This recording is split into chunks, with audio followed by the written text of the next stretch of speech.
Breaking this morning, the leader of Russia's Wagner group, the mercenary group, says he is pulling his troops out of Bakhmut. That is that key Ukrainian city that we've been talking about. They've been trying to capture it for months. It now has heavy casualties. The leader of this group is publicly blasting Russian military leaders, accusing them of not supplying his men with ammunition. He posted an angry video on social media standing next to a pile of what he says were dead mercenaries. We have a warning now. We have blurred this video, but it is still very graphic. These men here who died today are Wagner PMC. Their blood is still fresh.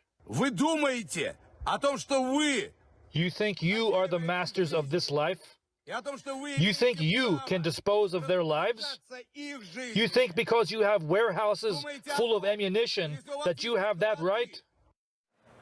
The man you see there is Yevgeny Prigozhin. He is also a powerful oligarch known as Putin's chef because he operates a catering business and is very loyal to the Kremlin, or was once seen as so. He has been openly recruiting mercenaries from prisons, including convicted murderers, throwing them into the bloody fight in Bakhmut with little to no military training. Ukrainian forces say it has essentially been a meat grinder for these Wagner fighters. CNN's senior international security correspondent Nick Paton Walsh is live in Zaporizhia in eastern Ukraine. Nick, I wonder how significant you see this video and this announcement from Prigozhin, as given you've been covering this for so long.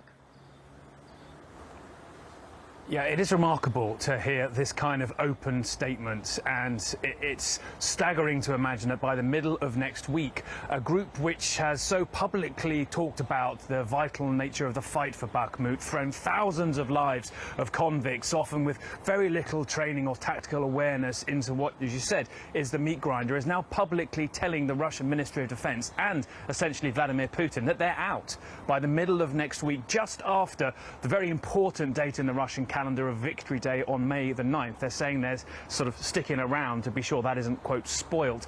Now, it is an extraordinary challenge to the Kremlin on the surface, and certainly suggests that the rifts inside the Russian military, its different branches that seem to potentially have been healed in recent weeks, well, they're way out in the open. That video, that is a man essentially who's brought people to the front line and thrown them towards Ukrainian guns very callously, suddenly claiming to have great emotion for the bodies behind him. But it is an absolutely stark suggestion as to the poor condition of Russian forces and the bickering internally. I have to hold out the possibility that this might be some bid to get the Ukrainians to rush towards Bakhmut, seeing an opportunity. But I have to say, this is now 2 days, 3 days of very embarrassing things for Vladimir Putin. We have the drones over the Kremlin. Whatever happened there in reality, it's certainly not a good look to have to admit to 2 drones flying over the heart of your government and damaging the roof there with an explosion. And now we have a man who's probably one of the most public figures of the Russian military, saying that they're going to give up this deeply symbolic city that they've thrown thousands. Remember, a recent US assessment suggested 10,000 people may have died for Russia fighting for this city since December alone.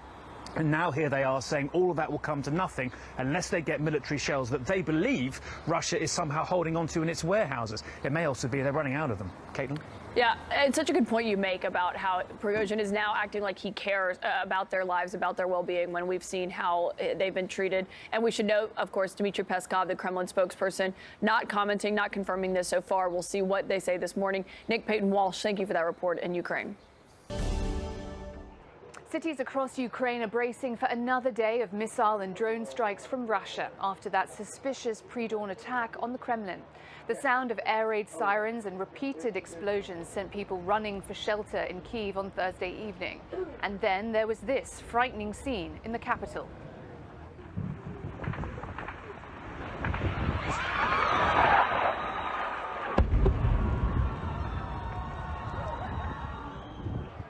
That, though, was actually friendly fire. A malfunctioning Ukrainian drone shot down by Kyiv's Air Force. No casualties or injuries reported.